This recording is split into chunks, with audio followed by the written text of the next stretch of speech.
Hello everyone. In this video we are going to talk about what is lattice enthalpy, what are the different types of lattice enthalpy, what is the nature of lattice enthalpy, and what are the factors affecting lattice enthalpy. Okay, let's start with the basic information that you must remember. What is lattice enthalpy? Lattice enthalpy, it is a property of ionic compound. It is a property of ionic bond. Compared to lattice enthalpy for covalent compound, for covalent bond, which enthalpy change we study? It is bond enthalpy. So lattice enthalpy, bond enthalpy. Basic difference you must remember, lattice enthalpy is for ionic compound, bond enthalpy is for covalent compound. Now, what you must remember, there can be two different types of lattice enthalpy. The symbol of lattice enthalpy that we use, it is delta H LATT, and there can be two different types of lattice enthalpy. One type of lattice enthalpy, it is known as lattice association enthalpy. It is the enthalpy change for the formation of ionic bond. And the other type of lattice enthalpy, it is the lattice dissociation enthalpy. It is the enthalpy change related to the process of bond breaking. So as you can see, if you are asked to define lattice association enthalpy, simply you can say it is the enthalpy change for the formation of 1 mole of an ionic lattice, 1 mole of an ionic compound from its component gaseous ions. Yes, the enthalpy change for the formation of 1 mole of ionic lattice from its component gaseous ions is known as lattice association enthalpy, and since it involves bond formation, it is always negative or exothermic. Compared to this lattice enthalpy, what is lattice dissociation enthalpy? It is the enthalpy change when 1 mole of solid ionic lattice is broken into its component gaseous ions. So that is why it is always endothermic, it is always positive. So this is the basic difference that you can remember between the two types of lattice enthalpy. It can be either negative or positive depending on whether there is bond breaking or bond forming. Now, likewise, whenever you are asked to write down an equation, there are two possible ways by which you can write down an equation for the lattice enthalpy. For example, if you are asked to write an equation for a lattice enthalpy of sodium oxide, if you look at this example, now sodium oxide, we want to produce sodium oxide. Which ions we require to produce sodium oxide? We need sodium ion, Na1 positive, and oxide ion. Remember, we are interested to produce 1 mole of solid ionic lattice. So we will have to balance the ions accordingly. I am having 2 moles of sodium ion because for the formation of 1 mole of sodium oxide, we need 2 mole of sodium ion and 1 mole of oxide ion. Now, one more thing, if you have noticed, I have written this equation for the formation of ionic lattice. So that is why in front of this equation, I must make it clear that this enthalpy change is negative or exothermic. So this information, whenever I have written an equation, I must make it clear for everyone that I have written this equation for lattice association or for lattice dissociation. Likewise, let's see if someone says write an equation for the lattice enthalpy of magnesium fluoride. Now you have two options. Either you can write down an equation for the lattice association enthalpy or lattice dissociation enthalpy. Both of your answers can be correct. But what you must remember, whenever you are writing an equation, in front of the equation, you must remember to mention whether the equation that you have written, its enthalpy change is negative or positive. For example, let me complete this equation. We know which gaseous ions are involved in magnesium fluoride: magnesium ion and fluoride ion. Magnesium ion, it will combine with fluoride ion. 1 mole of magnesium will combine with 2 mole of fluoride ion to produce magnesium fluoride. So what you can see, I have written this equation again for the bond formation. So it is obvious I must present in front of this equation, I must write down which symbol? I must write down the negative symbol, showing that this reaction is for lattice association enthalpy.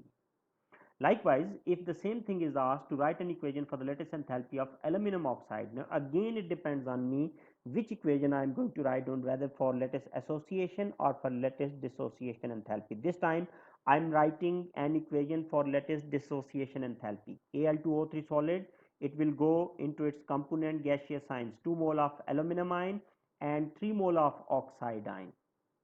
Now what you can see, since I have broken the bond, ionic bond in this case, so I must remember to mention that this enthalpy change would be positive, it would be endothermic.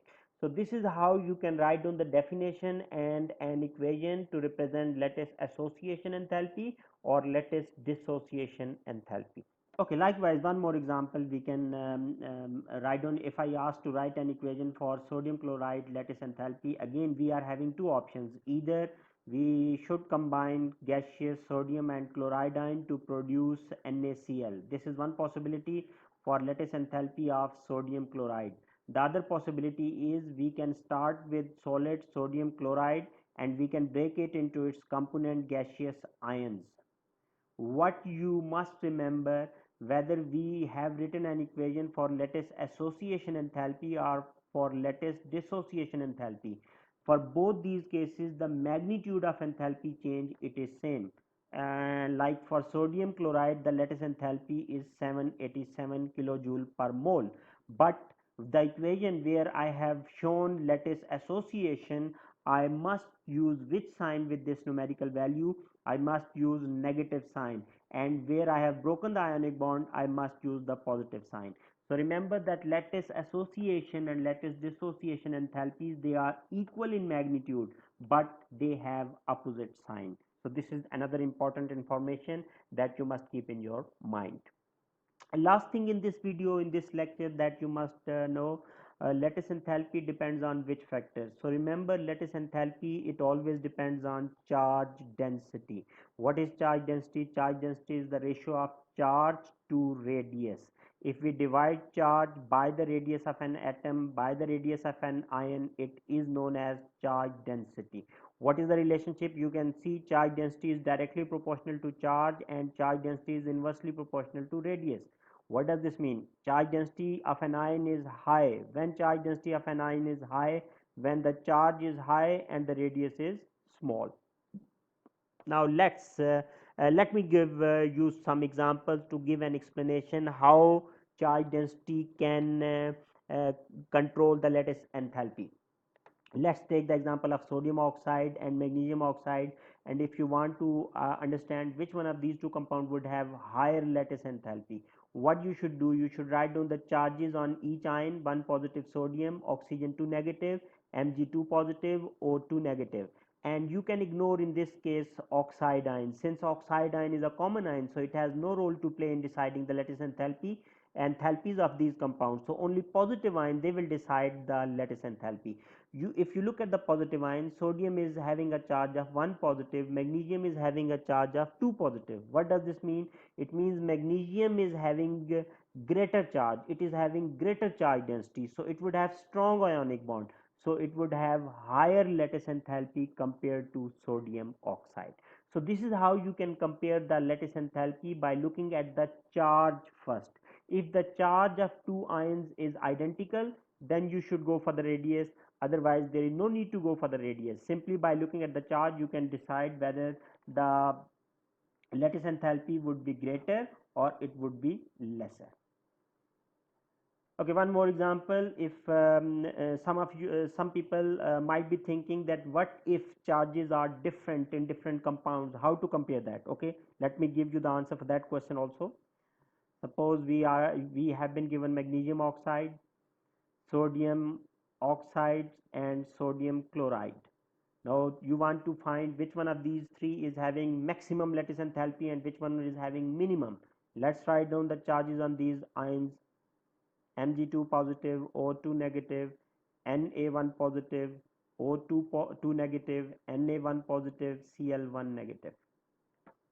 Now what in these three compounds you can see different ions, they are having different type of charges. So what you are supposed to do in these type of examples, simply find the product of their charges.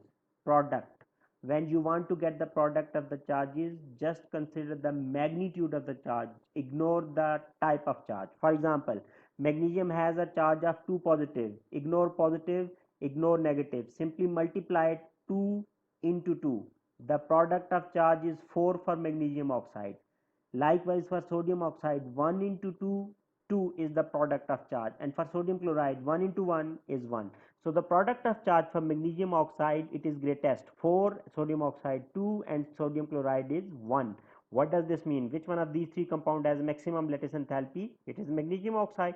And which one of these three is having minimum lattice enthalpy? It is sodium chloride. I hope you would have enjoyed this lecture. Thank you for your time. Bye bye.